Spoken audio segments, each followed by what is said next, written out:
is reviews of the first 8 classic Barbie movies. Let's go! Barbie and the Nutcracker. The Nutcracker had no right being that hot. This film was my gateway to Tchaikovsky's music. I owe it all to Barbie. I don't know what Major Mint's problem is, but Captain Candy can fix him.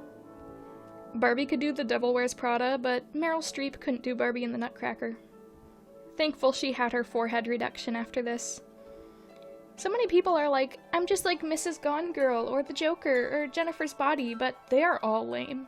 Not me though, because I'm just like Barbie. I'm a pretty girl, and I like nuts a lot. She did all of that in nothing but her nightgown and slippers. Truly, a feminist icon. Barbie as Rapunzel!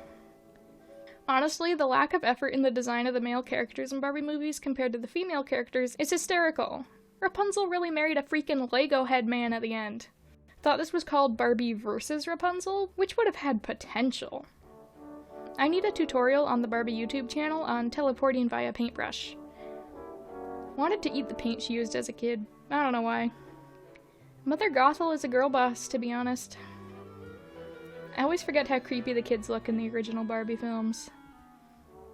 Auto moaning. That's it. That's the entire review. Barbie of Swan Lake. Odette and Prince Daniel are one of the only heterosexual couples in film I truly care about. The 3D animation makes it look so much like an early 2000s video game that it made me want to pick up a controller at times. Odile's voice makes me suicidal. Anytime! Frankly cowardly to keep everyone's names the same except for renaming Siegfried Daniel. I cannot overstate the hysterical joy it would bring me to hear Kelly Sheridan as Barbie spend 80 minutes going, "Oh, Siegfried." Tchaikovsky would never stand for this. Rip to Odette, but I'm different. I would way rather be a swan than a human. Rothbard is just a single dad trying to make it in this crazy world.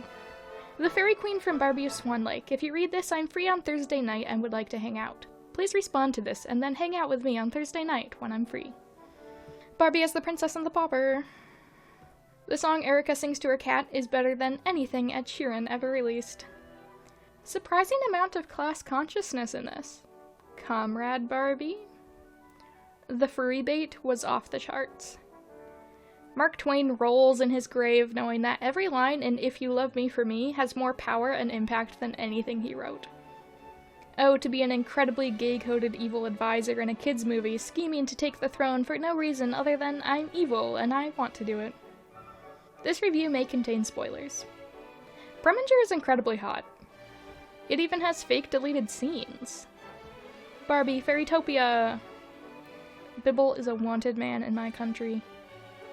In this life, you are either a Bibble fan or a Bibble anti. Plus, that butterfly was so disturbing to look at. Who designed him? Laverna is defeated by the gay power. Ugh, their minds. This movie is so gay they didn't even bother to give Alina a love interest. They knew what they were doing. Before deciding to rewatch this movie, I had completely forgotten that the inciting incident is a disease that spreads quickly throughout the land and that everyone is told to stay inside. This movie really was about how disabled people are useful, and some of you just shrugged it off as a Barbie movie being cute. I want to roast Bibble over a fire and devour him. Barbie and the Magic of Pegasus. I could not tell you the plot, but I can tell you I would make that bear into a fur hat and matching boots. I relate to Aiden running away from his problems and always being pessimistic. Barbie really introduced all of us to the enemies to lovers trope, huh? Fun fact, this was the first movie I ever saw in 3D. Sometimes it pains me being this cultured. I wish this movie had more fully explored the existential horror of suddenly and violently being transfigured into a different animal, and then 16 years later, right when you get used to horse legs, you get forced back. I still can't believe Brie Larson sang the song for this movie. Tanya Harding who? Barbie Fairytopia Mermaidia! Barbie meets a blue-haired pick-me, and Bibble eats a berry that turns him into Morgan Freeman. All in all, fantastic. This movie is so good, but would be better if the characters were Italian.